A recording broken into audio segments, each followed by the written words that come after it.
بسم اللہ الرحمن الرحیم۔ آپ کا میزبان محمد شعیب۔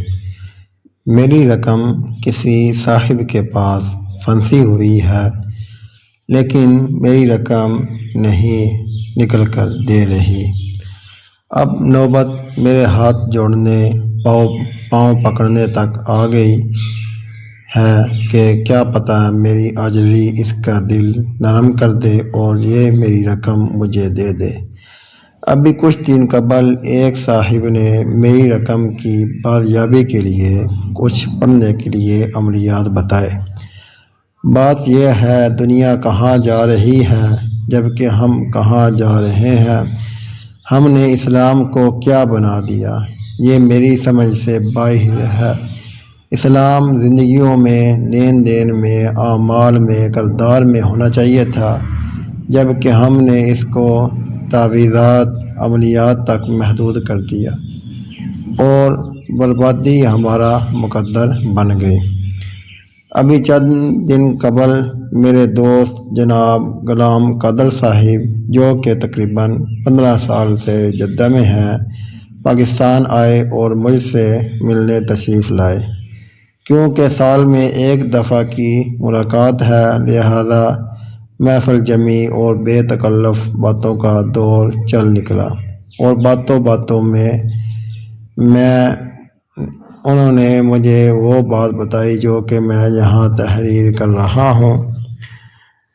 برادرم غلام قادر نے بتایا کہ شہر کے باہر ایک ایریا میں ایک جگہ بنی ہوئی تھی۔ اس جگہ ایک کنواں بھی تھا اور یہاں ایک چوکیدار بھی تھا جو کہ پٹھان تھا، پاکستان کا رہنے والا تھا۔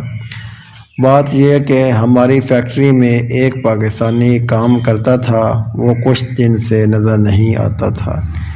قرب و جوار کے افراد پولیس کے پاس گئے۔ پولیس نے رپورٹ درج کی، چند ایک افراد کو ضروری معلومات کے لیے روکا اور پھر تمام افراد کو جانے کا کہہ دیا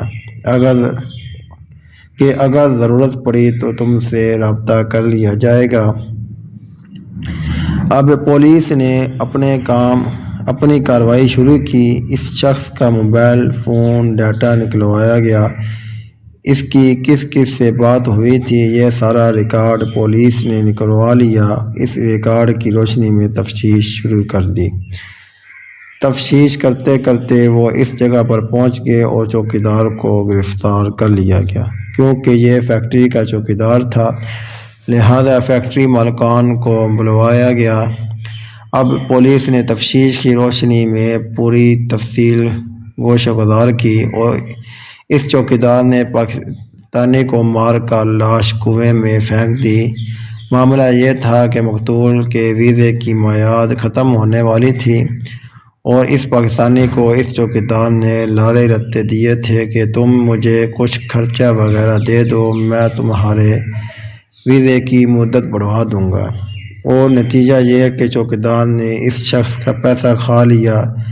اب یہ شخص چکر پہ چکر لگا رہا تھا، چوکیدار سے تقاضا کر رہا تھا یا تو کام کروا دو یا پھر میری رقم واپس کر دو۔ ملا آخر چوکیدار نے اس کو ایک دن دھوکے سے بلوایا اور اس کو جان سے مار کر لاش کنویں میں ڈال دی۔ کیونکہ پیسہ یہ دیتا کیا، وہ تو اس نے سب کھا پی کر برابر کر دیا تھا۔ بہرحال اب اسے موت کی سزا ہو گئی۔ یہ بات یہاں ختم ہوئی۔ ہمارے ہاں کچھ افراد کو اس بات کی تشویش ہے کہ سعودی عرب بدل رہا ہے، وہاں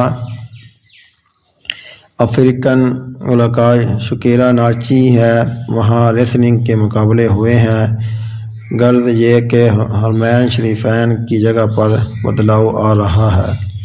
بالکل آ رہا ہے، لیکن بات یہ ہے کہ حکومت کی رٹ اپنی جگہ مسلم ہے، فضائیں اسلامی ہے، زندگی کے ہر معاملے میں قوانین ہیں، اصول و ضوابط ہیں جو کہ ہمارے معاشرے میں سرے سے ناپید ہیں، جن کا تصور ہی ناممکنات میں سے ہے۔ سعودی عرب پر تنقید کرنے والے یہ بھی دیکھیں اور پھر ہماری تباہ حال خانما برباد معاشرے کو بھی دیکھیں جس کے سدھار کی کوئی صورت نظر نہیں آ رہی۔ ہم صرف باتیں کر رہے ہیں، ہمارے ملک میں عدالتی نظام سب برباد ہے۔ ہم نے اسلام کو صرف مسجد تک، چلے تک محدود کر دی ہے۔ اگر آپ کو میری ویڈیو